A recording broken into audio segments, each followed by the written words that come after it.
Welcome everyone. तो C U E T P G का कुछ कॉमन क्वेरी था, आप सभी के द्वारा किया गया, तो उसको हम लोग ज़रा उस पर डिटेल डिस्कशन करेंगे कि स्कोर क्या रहेगा, और कॉलेजेस की बात करेंगे। बहुत सारी चीज़ें इसमें डिस्कस की जाएंगी।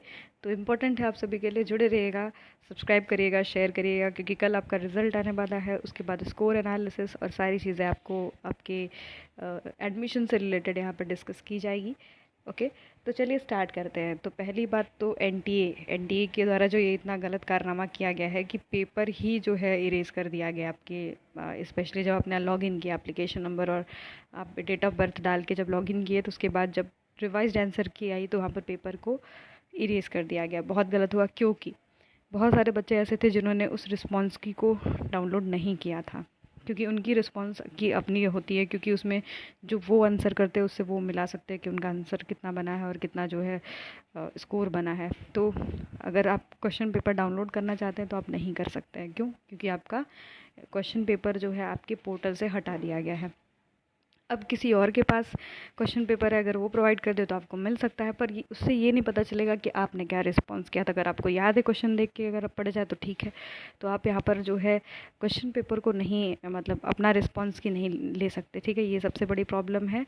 एक तरीके से ये आपके साथ ही स्टूडेंट्स के साथ गलत हुआ है, क्योंकि क्वेश्चन पेपर को तब तक हटाया नहीं जाना चाहिए था जब तक कि रिजल्ट डिक्लेयर नहीं हो जाए। और क्वेश्चन पेपर इस तरीके से हटाना, यानी एनटीए जो है अपने गलतियों को छुपाना चाह रही है। सबसे बड़ी चीज़ है, अगर गलतियों को नहीं छुपाना चाहती तो ऐसा क्यों करती? क्योंकि जब आंसर की में क्वेश्चन इतने रॉन्ग मिले, इवन आंसर जो सही था उसको भी रॉन्ग कर दिया गया, तो यानी कहीं ना कहीं अपनी गलतियों को छुपाने का काम किया। पेपर रिस्पॉन्स की को इरेज कर दिया गया, तो आप डाउनलोड नहीं कर सकते। इवन किसी के पास है तो optuse1s1@gmail पे आप प्रोवाइड कर सकते हो। 4-5 लोगों ने मुझे प्रोवाइड किया था, उनको वेरी वेरी थैंक्स, है ना, बहुत ज़्यादा थैंक्स।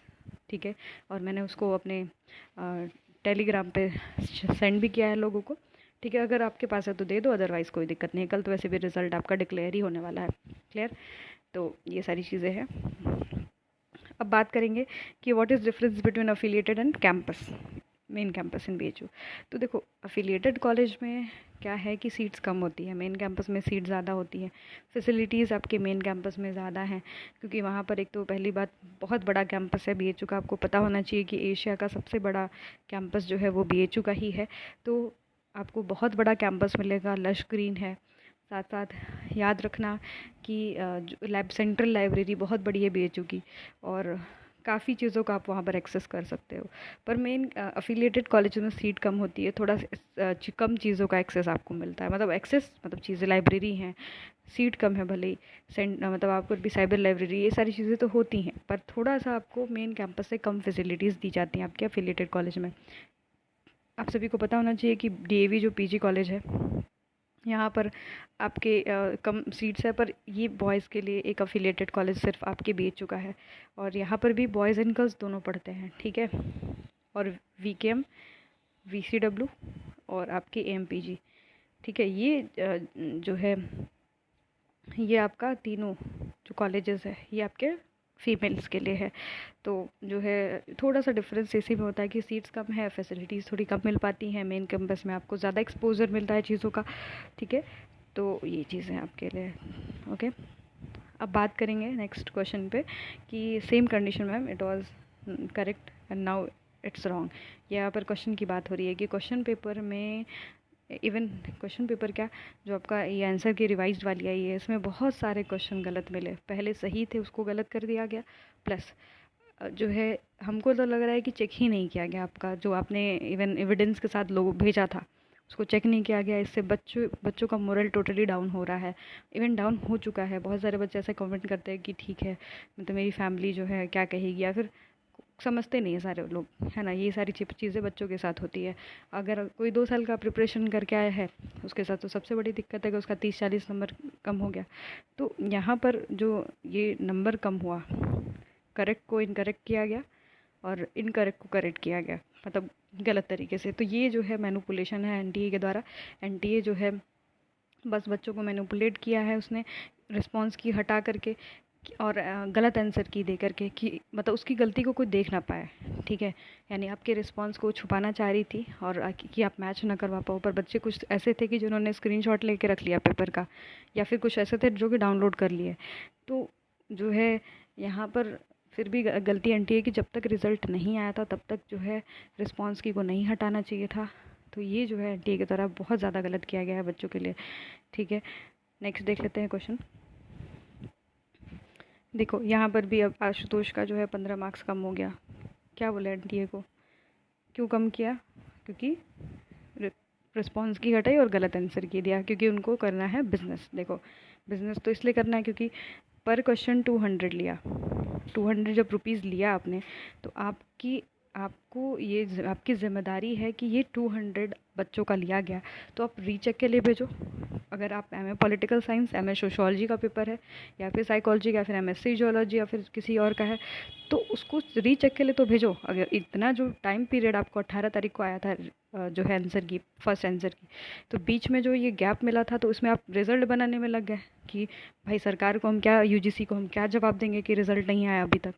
तो इसके लिए भुगतान बच्चे क्यों करें? मेरे हिसाब से बच्चे क्यों करें? क्योंकि 200 रुपये आप उनसे लेते हो। अगर किसी बच्चे ने 5 क्वेश्चन पे क्लेम किया तो हर क्वेश्चन का उसने जो है 200 रुपये दिया, है ना। तो उसका 1000 रुपये तो डूब गया, 1000 उसका रुपया तो डूब गया। नहीं उसका जो है उसका मार्क्स बढ़ा और ऊपर से नंबर भी कम हो गया। बेचारा पा रहा था 180, आके 30 नंबर कम हो गया, 150 पे आ गया। तो ये जो ये क्या है? ये आप अपने आप को मतलब जो है अच्छा बता रहे हो कि मैं एक अच्छी एजेंसी हूँ, पर आपका काम कैसा है? इससे बच्चे जब डिससेटिस्फाइड है तो you are not good agency, okay. आप भले ही यूजीसी के नज़र में अच्छे हो जाओ, गवर्नमेंट के नज़र में अच्छा हो जाओ, बच्चों की नज़र में तो आप अच्छे नहीं रहोगे, क्योंकि पूरी तरीके से गलत है। पहली चीज़ तो रिस्पॉन्स की नहीं हटाना चाहिए था। रिस्पॉन्स की इसलिए नहीं हटाना चाहिए था क्योंकि रिजल्ट अभी तक जब तक डिक्लेयर नहीं होता तब तक रिस्पॉन्स की क्यों हटेगा? जब रिवाइज आंसर किया है तो रिस्पॉन्स की उसके साथ क्यों नहीं दिखा है, क्यों हटाया गया? क्योंकि आप अपनी गलतियों को हाइड कर रहे थे। तो यहाँ पर है पुअर स्टूडेंट्स के साथ ही बिजनेस हो रहा है। कोई अब स्कोर कार्ड जो है आयशा आप अपना कल जान सकते हो, कल 26 तारीख को 4 बजे आपका स्कोर आ जाएगा, ठीक है। तो अपना स्कोर जान लेना और वहाँ पर आपको रैंक और परसेंटाइल भी मिलेगा। तो percentile is not considerable because कि वहाँ पर ये बताता है कि अगर मान लो कि तेरा 99% आ गया, 99% तुम्हारा आ गया, तो यहाँ पर 99% से ये पता चलता है कि 99% जो है फेल है, बस 1% ही इस एग्ज़ाम को क्वालिफाई कर पाए हैं। तो परसेंटाइल मतलब नहीं होता इसका। अब परसेंटाइल हो रही है मेरा 99 परसेंटाइल आ गया, ऐसा कुछ नहीं है, ठीक है। बहुत बड़ा चीज़ नहीं किया है। मार्क्स देखो, रैंक देखो, फिर उसके बाद जो चीज़ें होगी क्लियर। तो यहाँ पर स्कोर कार्ड कल आ जाएगा। अब जो है एक काफ़ी इम्पोर्टेंट है एमए इकोनॉमिक्स के लिए कि हमने लगातार जो है जेएनयू, एचसी और बीएचयू पे जो है कॉलेजेस पे लगातार आपके लिए वीडियो बनाया है। तो यहाँ पर मैंने डिस्कशन किया है। देखो मैंने बहुत ज़्यादा प्लेसमेंट और इस सब चीज़ों पे तो डिस्कशन नहीं किया है, पर मैंने टॉप 10 यूनिवर्सिटीज़ के बारे में एक वीडियो बनाया है, प्लीज़ उसको जाके चेक करो। इकोनॉमिक्स के बारे में ही है, ठीक है। तो आप प्लीज़ उस वीडियो को चेक कर सकते हो। और डिफरेंट यूनिवर्सिटी के बारे में हमने डिस्कस किया है कि वहाँ पर जो है फ़ीस कितनी लगी है और आपका फ़ीस कितना है और हॉस्टल फ़ीस कितना है, रैंक क्या है, ये इकोनॉमिक्स के लिए बेसिकली डिस्कस किया गया है। और फिर बाद में भी हमने कुछ कुछ यूनिवर्सिटीज़ पे डिस्कशन किया है, तो आप उसको चेक कर सकते हो। देखो पेड सीट पे सॉरी अप्लाई कैसे करते हैं नाजिया? जब सारा काउंसलिंग प्रोसीजर हो जाएगा, सपोज़ 1 महीने में काउंसलिंग हो गया अक्टूबर में, अक्टूबर के एंड में आपका जो है पेड सीट के मान लो कि लोगों को बुलाया जाएगा। जैसे आपका मान लो 100 मार्क्स है, 100 मार्क्स या फिर इसके नीचे आप 80 मार्क्स पे हो, तो आपको काउंसलिंग कॉल, पहले 100 मार्क्स वाले को काउंसलिंग कॉल भेजा जाएगा। उस पर लगभग आपकी ज़्यादा फ़ीस लगती है ना। जैसे नॉर्मल फ़ीस 2000 है तो आपको 5000 एक्स्ट्रा पे करना पड़ेगा उस सीट के लिए। तो मान लो कि 100 वाला बच्चा नहीं लिया, फिर 99 वाले को भेजेगा, फिर जो है 98 वाले को भेजेगा, फिर जो है 97, इस तरीके से भेजते रहेगा जब तक कि वो पेड सीट एक्वायर नहीं हो जाती है। और आप सभी को पता है कि बीएचयू में पेड सीट का प्रोविज़न है लगभग जो अगर आपकी टोटल सीट 100 है तो उस पर 15% जो सीट होती है, 15 seats that are paid seat, है ना। तो ये लो मार्क्स वाले बच्चों को मिल जाता है आराम से, मेरे हिसाब से, मैंने देखा है और मेरा पूरा एक्सपीरियंस, और मैं जानती भी हूँ बहुत लोग को जिनका एडमिशन पेड सीट पे हुआ है, ठीक है। तो पेड सीट का प्रोविज़न कैंपस में ही नहीं, अफिलिएटेड में भी है।